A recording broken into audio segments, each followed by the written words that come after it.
అనుదినమన్న శ్రోతలకు మన ప్రభువును రక్షకుడై ఉన్న యేసుక్రీస్తుకి సరిసాటి లేని మహా గొప్ప పరిశుద్ధమైన నామమున దుశుభములు. నేడు 2025 సంవత్సరము ఫిబ్రవరి మాసము 25వ తారీఖు మంగళవారం నాటి ధ్యానాంశము. కనులెత్తి చూడుడి.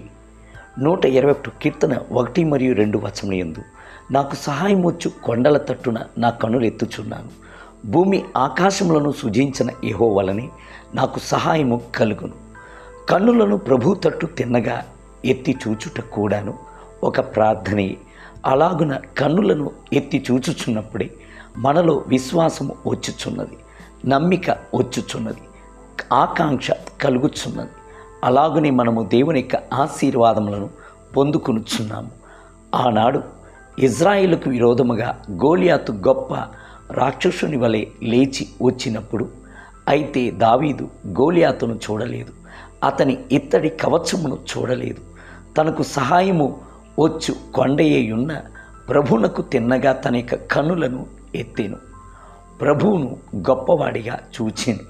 104 కీర్తన 1 వచనం.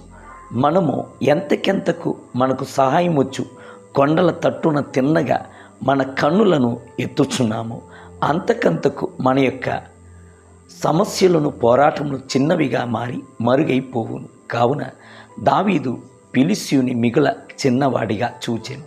జీవం గల దేవుని సైన్యములను తిరస్కరించుటకు ఈ సున్నతి లేని ఫిలిష్తీయుడు ఎంతటి వాడు అని చెప్పి గోలియాతును సంహరించెను. 1 సమూయేలు గ్రంథము 17వ అధ్యాయము 26వ వచనం. మీ యొక్క జీవితం నందు సమస్యల, పోరాటముల, కలవరముల, భయముల ఎట్టి పరిస్థితులై ఉండినప్పటికీ మీ యొక్క కనులు వాటికంటే గొప్పవాడై ఉన్న ప్రభు తట్టు తేరి చూడవలెను. ఆయన, నేను నిన్ను ఏమాత్రమును విడువను, నిన్ను ఎన్నడూను ఎడబాయను అని వాగ్దానము చేయుచున్నాడు కదా. హెబ్రీయులకు రాసిన పత్రిక 13వ అధ్యాయము 5వ వచనం. అందుచేత మనసునందు భయము ఏమీ లేక ప్రభు తట్టు తేరి చూచి, యెహోవా నాకు వెలుగును రక్షణై ఉన్నాడు, నేను ఎవరికి భయపడుదును, యెహోవా నా ప్రాణదుర్గము, ఎవరికి వెరుతును అని ఒప్పుకోలు చేయుడి. 27వ కీర్తన 1వ వచనం.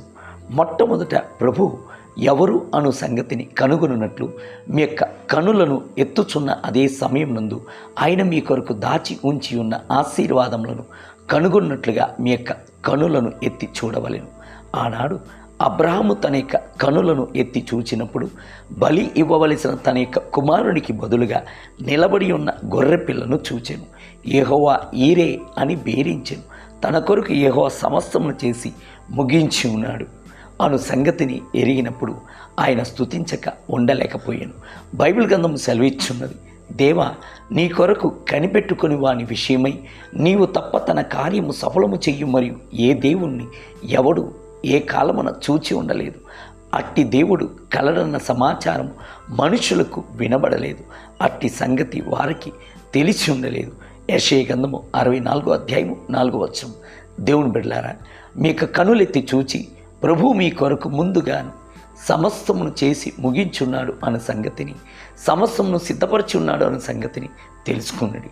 నేటి ధ్యానములకే మీరు క్రీస్తుతో కూడా లేపబడిన వారైతే క్రీస్తు దేవుని కుడిపార్శ్వమున కూర్చుని ఉన్న అక్కడ పైనున్న వాటినే వెతుకుడి. పైనున్న వాటి మీదనే కానీ భూ సంబంధమైన వాటి మీద మనస్సును పెట్టకుడి. కొలొస్సీయులకు రాసిన పత్రిక 3వ అధ్యాయం 1 మరియు 2 వచనము. నేటి వేద పఠనము ఉదయం సంఖ్యాకాండము 9, 10 మరియు 11 అధ్యాయము. సాయంత్రము మార్క్స్ వార్త 5వ అధ్యాయం 1 మొదలుకొని 20 వచనము. ప్రభు మిమ్ములను దీవించునుగాక. ఆమేన్.